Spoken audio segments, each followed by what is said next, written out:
Hello everyone. How are you guys doing? I hope well. Is your Saturday productive? I hope it is. I worked pretty much all day, now running errands, and so I thought I'd hop on before the fight tonight. I hope you're watching the fight. So who's it gonna be? Mayweather or McGregor? I don't know if you have a favorite. Anyway, so we're talking about still this little book that I shared with you on Wednesday, The Richest Man in Babylon. And so far we had discussed the first two cures for the lean purse. So the first cure was basically start earning income, right? Focus on how much more money can you generate. What are your skills? What are your abilities?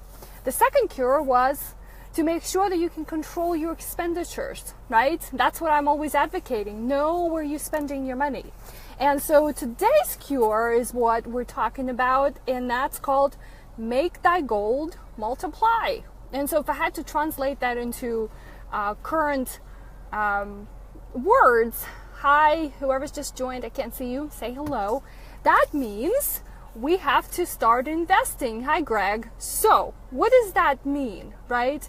Investing is an interesting topic, and in my day-to-day life, I do talk to my clients about investing, but that doesn't come into play until you've got the first two basics covered, right? You've got your income, you know where you have more of it. You've got your expenses controlled, and now we start talking about investing. So I want to read you just a couple of sentences, as this is in the third lesson that Arcad is teaching his students, okay? So here's what he says. Next, we'll consider means to put the treasure to labor to increase. Gold in a purse is gratifying to own, but it's selfish miserably to soul because it earns nothing. The gold may retain from our earnings, but the start.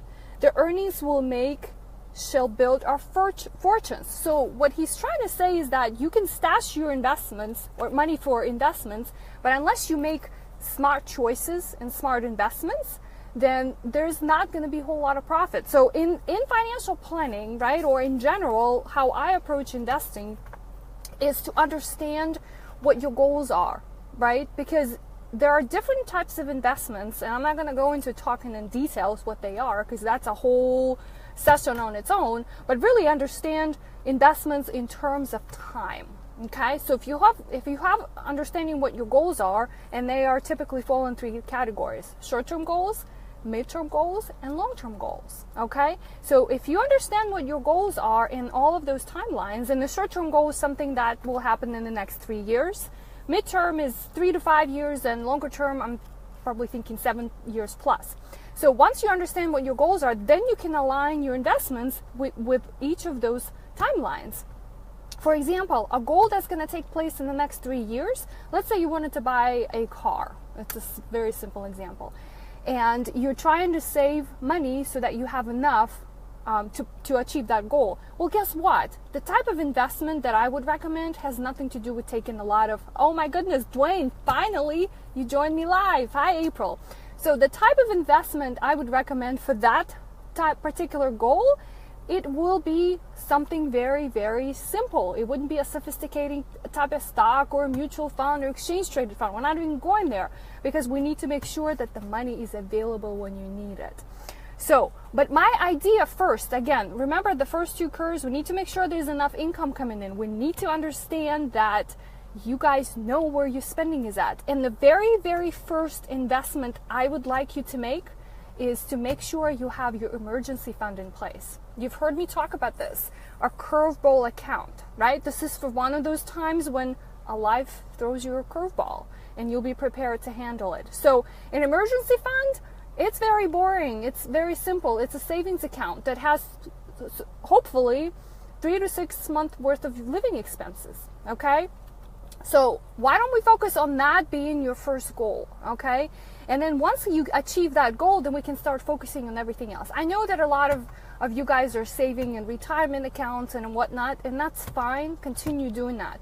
But until you have the very first things done, then we can't really progress in building a solid foundation, right? And that's what I'm always advocating for.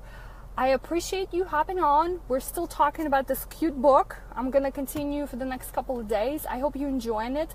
I had shared a link for a PDF, so you don't even have to buy it, but it's like $2 on Amazon if you wanted to.